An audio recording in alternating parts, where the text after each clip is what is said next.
Hey, it's Justin Kanoy, a DJ, business coach, and idea sharer. And in this video, we're taking a look at a 2-channel mixer and a 4-channel mixer, and why the type of events that you do will depend on which mixer is going to be best for you.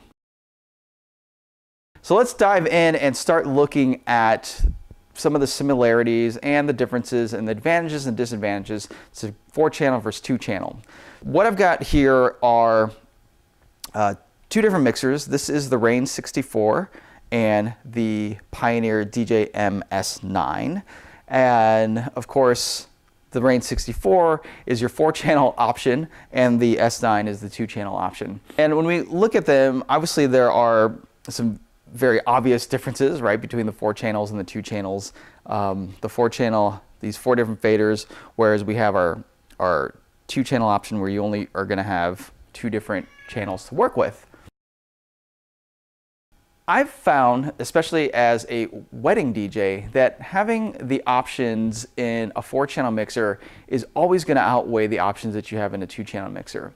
Now, for one, you just have flexibility in terms of your audio inputs. When you're at weddings, you never know when you might need a third option. It could be just as a backup. You've got your phone plugged in or an iPod. Could be, or just some other audio source, which is a really great to have when you've got a 4-channel mixer and 2 open channels. Of course, you can still plug into an additional channel on a 2-channel mixer like the S9. A lot of mixers also have auxiliary inputs. But the thing is, when you're on a 2-channel mixer, if you've got to go to a third option, you're usually going to have to select that option, which would then disengage one of your primary 2 options. So essentially, you're never going to be able to play 3 audio sources all at once. Not that you would ever really need to, but it's just a little bit easier when you're working with a 4-channel mixer, whereas if I need to bring up a third option, I just need to bring that channel up. The thing I mentioned, with auxiliary inputs, which a lot of mixers have, most of the time you can't cue those channels. You can't listen to it in your headphones. I have actually been in situations with a 2-channel mixer where I had to plug in a phone, and I actually had to take my headphones out, plug it into the phone, listen to it directly from the phone, then reconnect it to the mixer. So it's just a little bit more convenient when you have an option on a channel where you can actually cue and use the pre-fade level to listen to it before you actually go live. Another great advantage to having a 4-channel mixer and having an open channel to play music in is I've actually created an auto-mix playlist in Virtual DJ, and I've just routed it to this channel.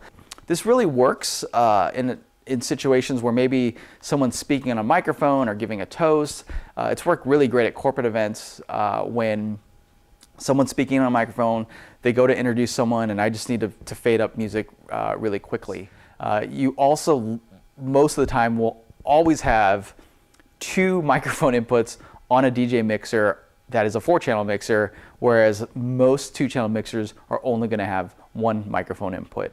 So while a 4-channel mixer for me is going to be my main option for weddings, when you're doing other events like club work, certain corporate events, I do a lot of yoga and fitness, a 2-channel mixer for me is going to be the best option. So let's take a look at why. Now, 2-channel mixers like the S9 and before that the Rane 62 has always been the first primary choice for turntablists and performance DJs. One of the reasons, I'm sure, is just that it's just a little bit easier, I would say, to work with a 2-channel mixer versus a 4-channel mixer. And just in terms of space, especially when you are a performance DJ and you're doing routines, your hands are moving really quickly. I've been in situations using my 4-channel mixer where these are the 2 main channels I'm using, and just as I'm moving my hands quickly, like I've hit one of these faders, bringing the volume down. So you can see just my hand right here pretty much takes up the crossfader and the 4 channels, whereas putting my hand right here, I'm just covering channel 1 and the crossfader.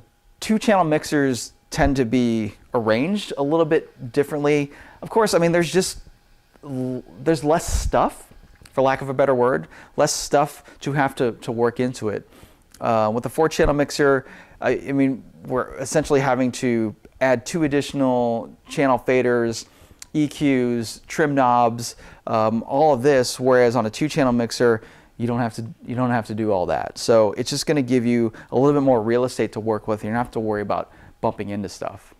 The other factor to consider is size. But when we're talking about controllers, again, generally speaking, a 2-channel controller is going to be much smaller than a 4-channel mixer. So if you think about the Pioneer 2 channels versus the 4-channel mixers, the SX or the SB2, SX being a 4-channel and the SB being a 2-channel, comparing the size of those.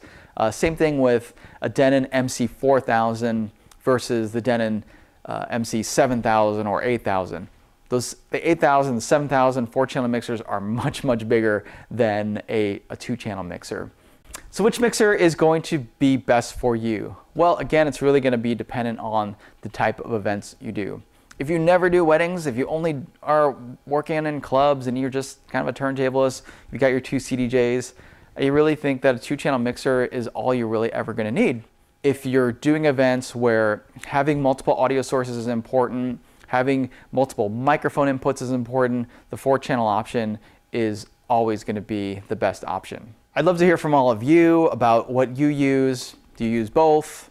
Do you only have one that you're hoping to get the other? Let me know down in the comments, and would love to answer any other questions that you might have regarding the disadvantages and the advantages of using 4-channel versus 2-channel. If you like this video, go ahead and give me a thumbs up and share it with your friends, especially someone that may be looking right now to purchase either a 4-channel or 2-channel mixer. Hopefully this information will be helpful to them. I'm DJ Justin Kanoya, and I will see you next time online.